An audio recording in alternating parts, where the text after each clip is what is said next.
Olá, senhores papais e mamães, e tios e titias, vovôs e vovós, dos alunos, dos meninos, das meninas, dos rapazes e moças do Colégio Caminhos e Colinas. Estamos trabalhando nosso curso sobre amizade e vamos falar agora 15 minutinhos a respeito das manifestações da amizade.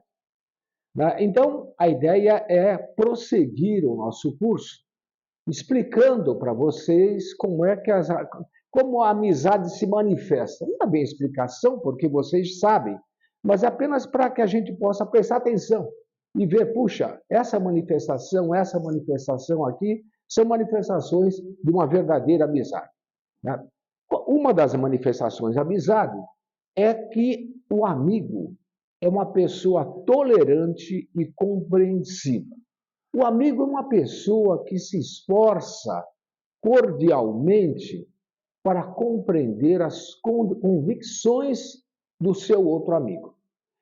Ele não precisa ter as mesmas convicções, ele não precisa acreditar nas mesmas coisas, mas ele se esforça para compreender o amigo.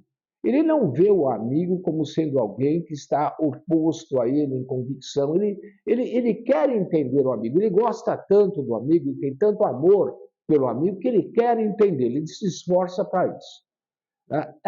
Portanto, para a gente construir uma verdadeira amizade, a gente precisa desenvolver essa capacidade de olhar para os outros com afeto e procurar vê-los com o olhar de Deus. Isso aqui parece meio assim, meio nebuloso, meio difícil de entender. Como é que eu vou ver alguém com o olhar de Deus, né?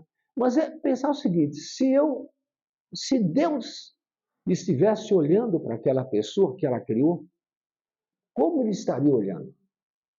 Tentar ver dessa mesma maneira. Isso nos coloca, isso nos sintoniza, nos leva, primeiro, a procurar entender Deus, né? E segundo, a entender melhor o nosso amigo. Né? Também, é claro, né? Nós não podemos estar junto dos nossos amigos sempre querendo ser o dono da verdade. Né? Quer dizer, olha, você fala aí o que você quiser falar, mas o que interessa agora é que eu vou falar. Tem gente que fica ouvindo uma conversa e nunca tá pensando, não está nem prestando atenção no que a pessoa está falando, porque, na verdade, está pensando naquilo que vai falar. Entende? Isso é tremendamente prejudicial numa amizade. Né? Continuando, uma outra manifestação da amizade é parecida com essa, né? É pôr-se no lugar do outro. Né? Essa capacidade de se pôr no lugar do outro é o que nós chamamos de empatia. Empatia não é o mesmo que simpatia. Simpatizar significa sentir com a pessoa, sentir o que a pessoa está sentindo. Né? Empatia é muito mais, significa sentir dentro, né? Sentir o que a pessoa está sentindo no seu coração. Né? Quando eu vejo um amigo meu tremendamente contente, alegre com alguma coisa, que eu simpatizo com ele, eu até rio com ele, mas eu vou ter empatia se eu procurar entender por que ele está tão alegre assim. O que ele está sentindo no coração dele. É muito difícil, às vezes, porque nós não temos todas as condições. Eu me lembro de uma senhora, amiga minha, que estava contando para mim assim as primeiras assim, manifestações do filhinho dela que tinha acabado de nascer, né? Então ele sorriu, ele se mexeu, ele deu o primeiro passo, entende? E eu ficava ouvindo aquilo, né? Brincando um pouco com ela a respeito do assunto, né? E de repente eu comecei a perceber, puxa, mas ela está sentindo isso de um jeito que eu sou incapaz de sentir, porque eu não sou mãe. Ela é a mãe, mas na medida em que eu procurar entender que ela sente de jeito diferente, porque ela é mãe, e na medida que eu procurar buscar, perceber, entender, né, esse sentimento íntimo que ela tem, nessa medida eu estou me tornando mais amigo da pessoa. Né? ver o mundo como o amigo vê. Cada um de nós vê o mundo de forma diferente, né? Um costume a gente dizer, né, que cada um vê o mundo com óculos de uma cor diferente, né? E é verdade, é isso mesmo. Cada um de nós vê diferente. Então, quando eu estou vendo uma coisa, né, e estou conversando com um amigo meu, vendo uma situação, analisando um caso político, analisando um quadro, conversando, ouvindo uma música ou assistindo um jogo de futebol, né, eu preciso lembrar o seguinte: ele está vendo de um outro jeito. Né? Ele está vendo da mesma maneira. E é interessante que eu pergunte para ele, não precisa perguntar diretamente como é que você está vendo, mas é que eu procuro entender como ele está vendo. Porque dessa maneira eu terei dois lucros. O primeiro lucro é que eu vou ver de um jeito diferente. Vou ver além do meu jeito, eu vou ver do jeito do meu amigo. E segundo lucro, que é maior ainda, eu vou entender melhor a alma do meu amigo. Né? Há um santo moderno, São José Maria Escrivá, que afirma que a verdadeira amizade ela implica num esforço cordial para compreender as convicções de nossos amigos, mesmo que a gente não consiga compartilhar dessas convicções e aceitar essas convicções. Há um erro comum, muito comum, aliás, às vezes nas épocas de grande polarização política, isso acontece muito, né, de que para ser meu amigo, ele precisa ter exatamente a mesma convicção que eu. Precisa pertencer ao mesmo partido político, precisa torcer para o mesmo time de futebol, ou precisa ter a mesma religião. Entende? E isso não é necessário. Né? Para ser meu amigo, né, é preciso que ele tenha por mim uma consideração, um amor, da mesma maneira que eu tenho essa consideração, esse amor por ele. Né? Ele pode ter outras convicções. E é interessante eu perceber quais são as convicções que ele tem, né, para a partir daí eu entendê-lo melhor.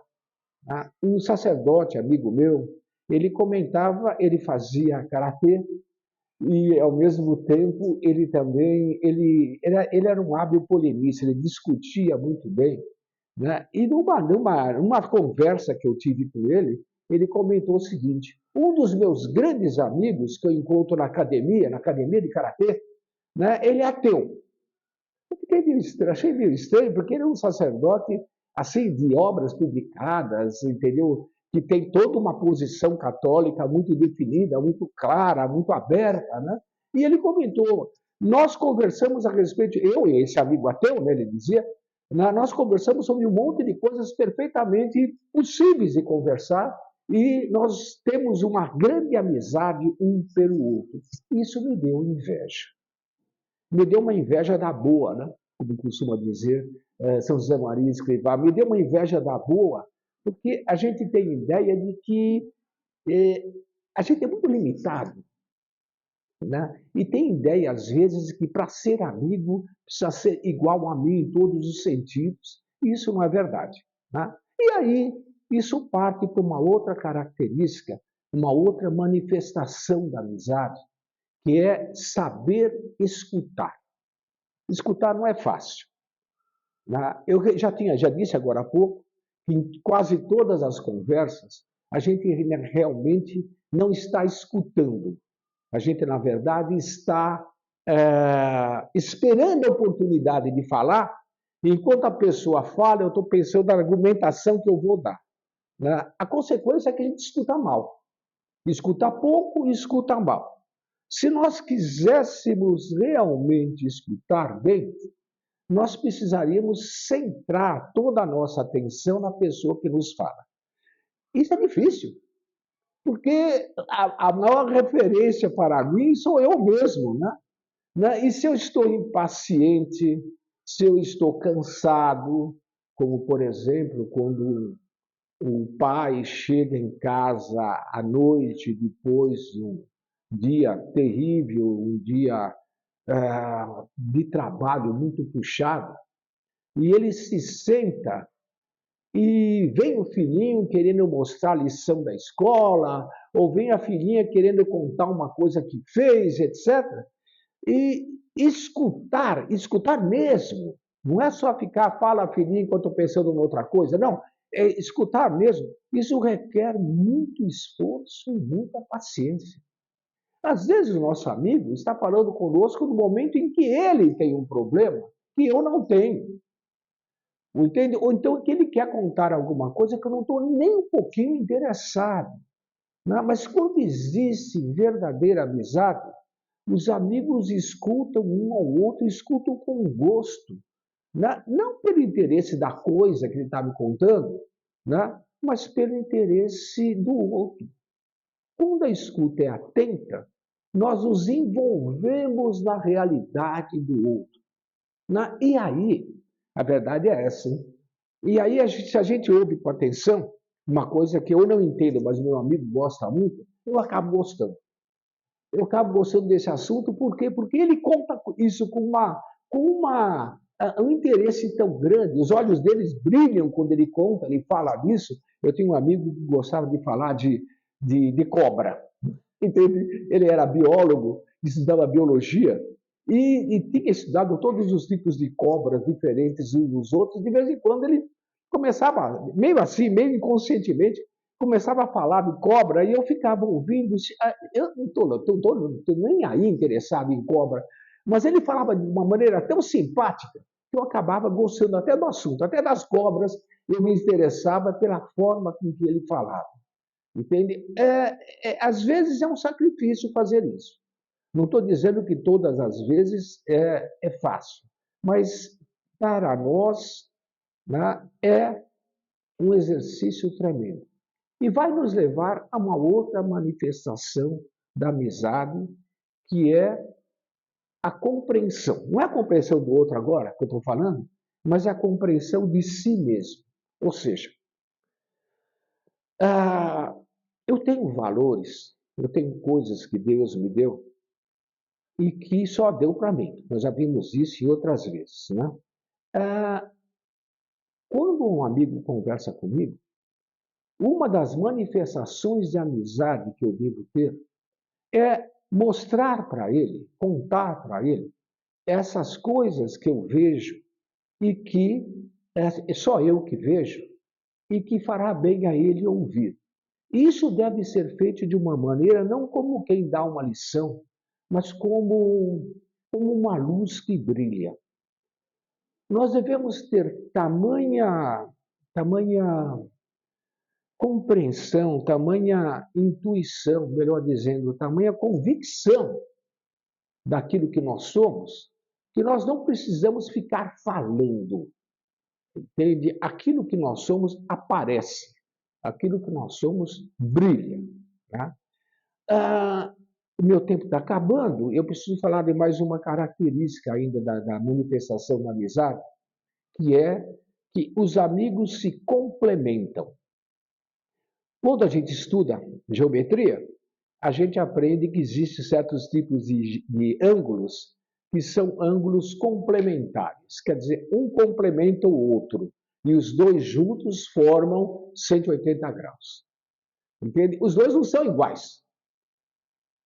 Um tem um agudo, outro obtuso, eles não dão exatamente a mesma medida, mas eles se complementam. Amigos são complementares. Tá? Eu tenho um amigo que é pescador. Eu, pessoalmente, detesto pescaria. Pescaria de beira de rio, assim, não consigo entender isso. Mas esse amigo gosta muito disso. Né? Quando ele me fala de pescaria, né, eu me divirto com ele, perguntando das peripécias que ele teve, desde que ele não me convide para ir numa pescaria com ele, tudo bem. Mas eu tenho interesses comuns com ele. Por exemplo, ele gosta de música, como eu. Ele gosta dos mesmos gêneros musicais do que eu. Então a gente partilha esses gêneros musicais, a gente divide o interesse que nós temos por isso e, ao mesmo tempo, eu tenho interesse, ele tem interesse por pescaria, eu tenho interesse por maquetes, entende? E ele, que não tem interesse nenhum por maquete, ele também me pergunta a respeito disso. Com isso, os nossos interesses não são absolutamente iguais, mas são complementares. E para terminar, para encerrar, que o nosso tempo já passou, eu preciso me lembrar que a amizade não é exclusivista. No seguinte sentido, o amigo não é meu.